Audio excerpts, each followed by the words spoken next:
अस्सलाम वालेकुम dear students. आप लोग कैसे हैं? उम्मीद करती हूँ कि आप सब लोग ठीक ठाक होंगे और अपने एग्जाम्स का प्रेशर ज़रूर ले रहे होंगे, क्योंकि आप लोगों का टाइम इतना शॉर्ट है कि आप लोगों को खुद भी अभी पता नहीं चल रहा, सब कुछ मिक्सड अप हो रहा है।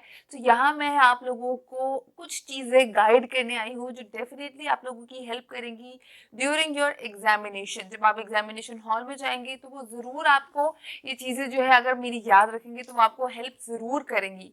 तो सबसे पहले तो आप लोगों ने घबराना नहीं है, आराम से रिलैक्स होकर अपना पेपर करना है और ये सोचें कि इतने अच्छे महीने में आप लोगों के पेपर्स हो रहे हैं कि अगर आपको दुआ भी मांगेंगे ना तो वो लाजमी कबूल होगी, क्योंकि रमज़ान में ही आपकी दुआएं कबूल होती हैं।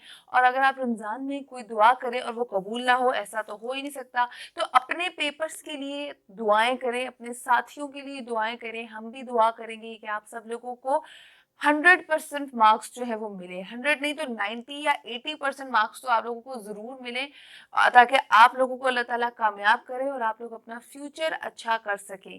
तो आइए कुछ टिप्स देती हूँ आप लोगों को जो डेफिनेटली आप लोगों की हेल्प करेंगे अगर आप इस टिप को फॉलो करेंगे अपने एग्जामिनेशन हॉल में जाने से पहले। तो सबसे पहली बात ये है कि आप लोगों ने काम डाउन रहना है।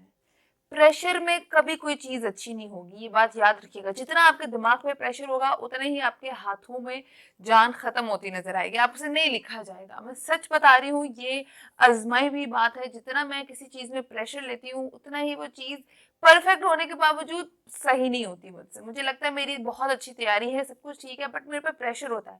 जब मैं वो चीज़ करने लगती हूँ, तो यकीन माने सब खराब हो जाता है। तो आप लोगों ने प्रेशर नहीं लेना, just stay calm and take a deep breath. सांस लें, कुछ नहीं होगा। आपने कोई हवा नहीं होता बोर्ड का एग्जाम या बोर्ड के पेपर, सब कुछ आराम से करना है। टॉप भी आप में से ही बच्चे करते हैं और पेपर्स भी आप लोगों से ही, आपके सीटों से गुजरे हुए ही टीचर्स बनाते हैं। कोई अनोखी बात नहीं होती, घबराना बिल्कुल नहीं है, काम डाउन रहना है और तसल्ली से अपना पेपर करना है। पहली बात तो ये। दूसरी बात ये कि एग्जाम आप देने जाए, चाहे मॉर्निंग में जाए चाहे इवनिंग में जाए, आप लोगों ने नाश्ता स्किप नहीं करना। नाश्ता जो है वो बहुत इम्पोर्टेंट मील होती है पूरे डे की, सबसे इम्पोर्टेंट होती है। नाश्ते से आपको एनर्जी आती है। जब आप नाश्ता नहीं करके जाएंगे, आप में ताकत ही नहीं होगी, आप में कैपेबिलिटी नहीं होगी कुछ भी सोचने की, कुछ भी लिखने की। और जब आप में एनर्जी नहीं होगी तो आप कुछ भी अच्छा नहीं कर सकते, पेपर भी अच्छा अटेम्प्ट नहीं कर सकते। मैं पूरा साल नाश्ता नहीं करती, बट जब मेरे एग्जाम्स होते थे तो मेरी अम्मी मुझे बाकायदा तौर पर पराठा बना कर देती थी। अब मैं ये नहीं कह रही कि आप सब लोग भी पराठा खाएं, मगर आप लोगों ने नाश्ता जरूर करना है। ये चीज आपको पूरे दिन में एनर्जेटिक रखेगी और पेपर करने में भी आसानी करेगी। तो ये चीज आप लोगों ने बिल्कुल स्किप नहीं करनी। तीसरी बात, जो कि बहुत इंपॉर्टेंट बात है, वो यही है कि आपने पहले अपने क्वेश्चन को केयरफुली रीड करना है। स्पेशली 9th क्लास के स्टूडेंट्स, खैर इंटरमीडिएट 11th 12th की बात करें तो वो थोड़े समझदार स्टूडेंट्स होते हैं और वो पहले रीड कर लेते हैं, मगर 9th और 10th में मेरे से भी ये गलती हुई है और मेरे जितने भी फेलो फ्रेंड्स थे वो सबसे ऑलमोस्ट ये गलती हुई, क्योंकि हमें कोई गाइड करने वाला नहीं था और यहाँ हम हैं आपको गाइड करने के लिए। क्वेश्चन को अच्छी तरीके से रीड करना है। जब मैं 9th में थी, मैंने इतना प्रेशर लिया था कि मैं क्वेश्चन रीड भी नहीं करती थी और फौरन लिखनी शुरू कर देती थी, जिसमें मुझे पता नहीं चलता था कि मुझे इन क्वेश्चंस में से कितने क्वेश्चंस अटेम्प्ट करने हैं। जैसे कि आपको इंग्लिश में क्वेश्चन पूछते हैं कि जी 3 पैराग्राफ्स हैं, उसको उर्दू टू इंग्लिश ट्रांसलेट करना है या इंग्लिश टू उर्दू ट्रांसलेट करना है, तीनों में से 2 करने। तो मैंने ये गलती की, देखा मेरा कितना टाइम जाया होगा। मैंने ये गलती की कि मैंने तीनों ही पैराग्राफ्स जो है वो लिखना शुरू कर दिए। एक किया, दूसरा अटेम्प्ट किया, तीनों आते थे मुझे, तो तीनों ही लिखना शुरू कर दिए। बाद में मैंने क्वेश्चन रीड किया और मैंने कहा यार ये देखो, इसमें लिखा हुआ था बकायदा कि अटेम्प्ट एनी टू, और मैंने कितनी बड़ी मिस्टेक कर दी। तो इससे ये था कि मेरा टाइम तो चलो मुझे पूरा हो ही गया था रो रो के एंड पे, मगर देखिए मैं उस टाइम पे जो मैंने अटेम्प्ट करने में लगाया, उस टाइम में मैं रिवाइज कर सकती थी, पेपर को रिव्यू कर सकती थी, बहुत सारी चीजें कर सकती थी, बट मेरे से ये गलती हो गई। तो मैं नहीं चाहती कि आप लोगों में से कोई ये गलती करे। क्वेश्चन को केयरफुली रीड करना है।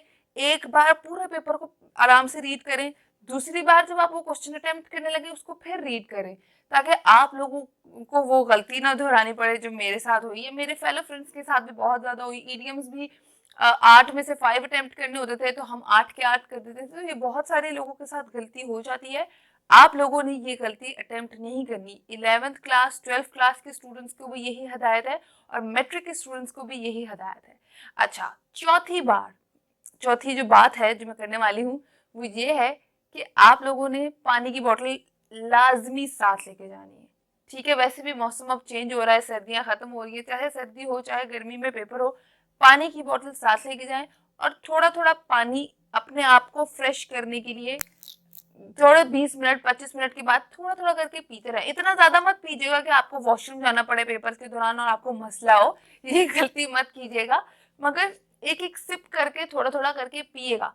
पानी से ये होता है कि आप जब एक चीज कर रहे होते हैं, आप थक जाते हैं, हेक्टिक हो जाते हैं, जब आप एक आधी सिप पीते हैं तो आपका माइंड जो है वो रिलैक्स करता है। जब माइंड रिलैक्स करता है तो आप में सोचने की कैपेबिलिटी इंक्रीज होती है।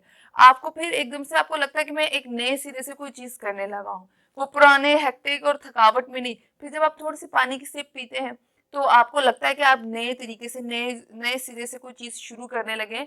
तो ये चीज़ बहुत ज़रूरी होती है। बॉटल साथ लेके जाएं, बॉटल का यूज़ ठीक तरीके से कीजिएगा। ऐसे ना हो कि आप अपने पेपर के ऊपर ही पानी गिरा दें, नहीं, ये गलती मत कीजिएगा। सोच समझ के, और इतना एक्स्ट्रा ओवरलोड करके पानी भी नहीं पीना कि जी एग्जाम के दौरान टाइम आगे शॉर्ट है और आप साहब जी वॉशरूम जा रहे हैं आ रहे हैं, ये गलती भी नहीं करनी। पांचवी बात जो कि बहुत इंपॉर्टेंट है और जो कि आप लोगों के लाजमी काम आएगी, वो ये है कि आपने टाइम मैनेजमेंट करनी है। पांचवी और आखिरी बात करूंगी, बहुत अच्छी बात है ये, अगर इसको फॉलो कर लेंगे। टाइम मैनेजमेंट करनी है। फॉर एग्जाम्पल, अगर आपका एक क्वेश्चन आपको लगता है ये 5 मार्क्स का और ये इतना लेंथी है और एक जगह 10 मार्क्स का और ये आपको आता है और आप सेंटेंसेस लिखने हैं या टेंसेस करने हैं या आपने कोई सेंटेंसेस नॉर्मल बनाने हैं, तो आप लोगों ने टाइम मैनेजमेंट अच्छे तरीके से करनी है। स्टूडेंट्स ऐसा करते हैं कि लंबी लंबी चीजें पहले लिखना शुरू कर देते हैं, जो कि अच्छी बात भी है कि आपके एक तरह से बोझ उतरता है। मगर आप टाइम मैनेजमेंट कर लीजिएगा कि 20 मिनट से ज्यादा रिस्ट वॉच पहन के जाएं, डिजिटल वॉच नहीं, रिस्ट वॉच पहन के जाएं। क्लॉक लगी होती है, उस पर टाइम देखें कि मैंने 20 मिनट के अंदर अंदर ये ऐसे लिखना है, इससे ज्यादा टाइम नहीं होना चाहिए, वरना मेरा आगे पेपर कंप्लीट नहीं हो पाएगा। तो टाइम मैनेजमेंट आप लोगों ने उसी दौरान कर देनी है, विदाउट वेस्टिंग एनी टाइम। फटाफट से ही आप लोगों ने पेपर कर लेना है। राइटिंग आप लोगों ने नीट एंड क्लीन रखनी है। और आखिरी बात यही कि अगर आपको कोई क्वेश्चन आता है, बाज़ दफ़ा ऐसा होता है, मेरे सबके साथ होता है, it's normal, it's human nature के पेपर करते करते, क्वेश्चन करते करते बीच में अटक जाता बंदा, स्टक हो जाता है। बाज़ स्टूडेंट्स को फटाफट 5 मिनट में, 2 मिनट में, 1 मिनट में याद आ जाता है। बाज़ स्टूडेंट्स को 10-10, 15-15, 20-20 मिनट लगते हैं सोचने में, फिर जाके उनको याद आता है। तो आप ये हमाकत मत कीजिएगा। अगर आप किसी क्वेश्चन में स्टक हो गए हैं तो उस क्वेश्चन को छोड़ के नेक्स्ट क्वेश्चन अटेम्प्ट करना स्टार्ट कर दीजिएगा। टाइम बहुत शॉर्ट होता है, पेपर बहुत लेंथी होता है। ये एडवाइस तमाम तर इंटर और मैट्रिक्स के स्टूडेंट्स को है कि अगर आप किसी क्वेश्चन में स्टक होते हैं, 5 मिनट तक वेट कर लें, सोच लें, अगर आ गया तो ठीक है, अटेम्प्ट कर लें। 5 मिनट से ज्यादा अगर आपने सोचा भी आपको नहीं आया समझ, तो आप उस क्वेश्चन को छोड़ के नेक्स्ट क्वेश्चन फौरन से पहले अटेम्प्ट करना स्टार्ट कर दें, ताकि आपका बाकी पेपर खराब ना हो, बाकी पेपर में आप लोगों का नुकसान ना हो। तो ये थे कुछ ट्रिक्स और टिप्स जो कि मैंने आप लोगों के साथ शेयर की। आई होप आप लोगों के लिए ये टिप्स यूजफुल और इन्फॉर्मेटिव साबित हो। वीडियो पसंद आए तो लाइक, शेयर और कमेंट जरूर कीजिएगा और सब एक दूसरे के लिए दुआ कीजिएगा कि सबके पेपर्स जो है वो अच्छे हों। अल्लाह ताला आप सब लोगों को कामयाबी दे और हम यहाँ पे आप लोगों की मदद करते रहें। मुझे दें इजाज़त, मैं दोबारा आऊँगी। अल्लाह हाफ़िज़।